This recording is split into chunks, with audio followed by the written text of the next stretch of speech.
నమస్తే, this is Sourya. Welcome to our channel. ఈ రోజు మనతో పాటు సీనియర్ జర్నలిస్ట్ దుర్గా వడ్లమణి గారు ఉన్నారు. వారితో మాట్లాడారు. నమస్తే మ్యామ్. నమస్తే అండి మ్యామ్, అఖండ 2 కంటిన్యూస్ గా మనకి అప్డేట్స్ అన్ని చూస్తూ ఉన్నాము. సో ప్రీ రిలీజ్లు ఇవన్నీ ఉన్నాయి. ఇంకా ఒక్క రోజే ఉంది మనకి టైం.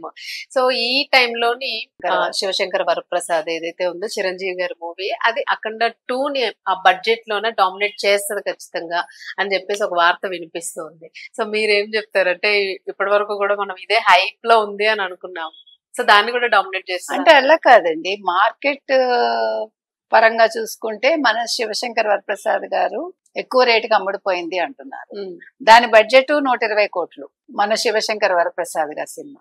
అయితే బాలకృష్ణ అఖండ 2 తాండవం ఏదైతే ఉందో దీని బడ్జెట్ 150 కోట్లు, కానీ ట్రేడ్ జరిగింది 130 కోట్లు. అది 160 కోట్ల వరకు ఉంది అంటున్నారు. సో ఒక్కసారి మీకు ఆ ఫిగర్స్ చెప్తాను నేను. మీరు కనుక చూసుకుంటే 2 తెలుగు రాష్ట్రాల్లో కలిపి మన శంకర్ వరప్రసాద్ గారు థియేట్రికల్ రైట్స్ 135 కోట్లకు పైగా ఉందిట. తెలంగాణలో 40 కోట్లు, సీడెడ్ లో 25 కోట్లు, ఆంధ్రాలో 70 కోట్లు. So rest of India overseas కలిపి 25 కోట్లు క్లోజ్ అవుతున్నట్లు సమాచారం. సో మొత్తం వరల్డ్ వైడ్ థియేట్రికల్ బిజినెస్ చూసుకుంటే 160 కోట్లు. అయితే 2 తెలుగు రాష్ట్రాల్లో రైట్స్ 100 కోట్లు, వరల్డ్ వైడ్ 130 కోట్ల మధ్యలోనే ఉన్నట్టు తెలుస్తోంది అఖండ 2 తాండవంది. అయితే ఇందాక మనం చెప్పుకున్నట్టుగా దీని బడ్జెట్ 150 కోట్లు అయితే దాన్ని 120 కోట్లు. ఇక్కడ మీరు కనుక చూసుకుంటే ఒకటండి, సినిమా రైట్స్ ఏ రకంగా వెళ్ళాయి అది పెద్ద విషయం కాదు కదా. ఇప్పుడు ఒక్కొక్కళ్ళ మార్కెట్ ఒక్కొక్కలా ఉంటుంది. దానికి మనం చెప్పలేం ఇది తక్కువ అది ఎక్కువ, అదే దీని బడ్జెట్ ఎక్కువ పెట్టినా తక్కువ ఉంది ఏంటి అని. రేపొద్దున సినిమా రిలీజ్ అయ్యాక ఏ రకంగా బిజినెస్ చేస్తుంది అన్నది చూడాలి. ఇప్పుడు ఎవరితో ఎవరికి పోటీ లేదు, నేను అది ప్రతిసారి చెప్తాను. ఇప్పుడు మనం చిరంజీవి గారిని తీసుకెళ్లి బాలకృష్ణతో పోటీ పెట్టలేము, బాలకృష్ణని తీసుకెళ్లి ఇంకెవరితోటో కంపేర్ చేయలేము. అవసరం లేదు, నో కంపారిజన్ అట్ ఆల్. ఎందుకంటే ఎవరి మార్కెట్ వాళ్ళది. ఇప్పుడు వీళ్ళది ఎక్కువ మార్కెట్ ఉంది కదా అంటే బాలకృష్ణ తక్కువ అయిపోయారంటే కాదు కదా. అవును, ఆయన మార్కెట్ ఆయనకుంటుంది, ఆయన ఫ్యాన్స్ ఆయనకుంటారు, చిరంజీవి గారి ఫ్యాన్స్ చిరంజీవి గారికి ఉంటారు, ఆయన మార్కెట్ ఆయనకుంటుంది. ఇప్పుడు పవన్ కళ్యాణ్ మార్కెట్ ఒకలా ఉంటుంది. పవన్ కళ్యాణ్ తక్కువ ఎక్కువ చిరంజీవి కంటే అని మనం కంపేర్ చేస్తామా? అవును, is a hero, that's all. Chiranjeevi is a hero.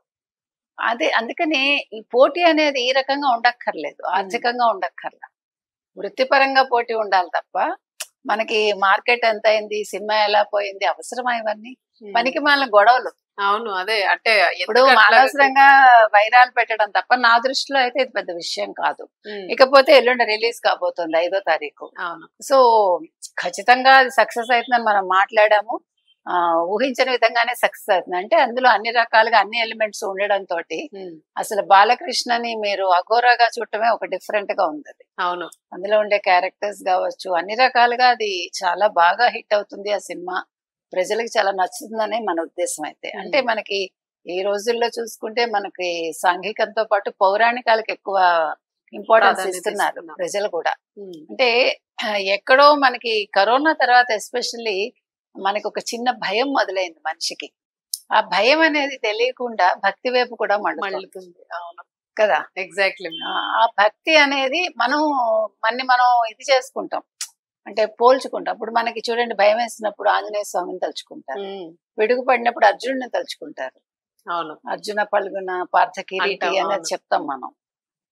అట్లా నేను అనేది అది. సో మనకు కష్టం వచ్చినప్పుడు ఒక్కొక్కళ్ళు ఒక్కొక్క దేవుడిని నమ్ముకుంటారు. అంత మాత్రాన తప్పు కాదు ఒప్పు కాదు, వాళ్ళ ఇష్టాలు అది. అదే విధంగా సినిమాకి కూడా ఈ పురాణాలు అనేవి చాలా దోహదపడుతున్నాయి. ఒక సినిమా హిట్ లో ఇవాళ ఖచ్చితంగా పురాణాల పాత్ర ఉంటుంది. ఈ మధ్యన వచ్చిన సినిమా యూత్ అట్రాక్ట్ అవుతున్నారు, యూత్ వద్దని అంటల్లా. అవును కదా, వాళ్ళు వద్దనాలి కదా, మాకు వద్దు ఇవన్నీ మన ఎత్తిన రుద్దకండి అని అంటలేదుగా. అవును, హనుమాన్ సినిమా తీసుకోండి మీరు. అవును కదా, కొంతకాలం క్రితం అయితే డివోషనల్ ఏదైనా వచ్చినప్పటికీ దాన్ని స్కిప్ చేసేసేవాళ్ళు, బోరింగ్ గా ఫీల్ అయ్యి. బట్ ఇప్పుడు ఏంటంటే నిజంగానే మీరు అన్నట్టు ఇప్పుడు చాలా ఇష్టపడుతున్నారు. ఇప్పుడు ప్రవచనాలు వింటున్నారు, అమెరికాలోనే వింటారు అనుకుంటే ఇప్పుడు ఇండియాలో కూడా వింటున్నారు. మీరు చూసుకోండి కావాలంటే. అమెరికాలో వాళ్ళు డ్రైవ్కి వెళ్తూ, అంటే ఆఫీస్కి వెళ్ళి ఎప్పుడో వచ్చేప్పుడో చాగంటి గారిది, గరికపాటి గారిది ప్రవచనాలు వింటారు. అలాంటిది ఇప్పుడు యూత్ అన్ని వింటున్నారు.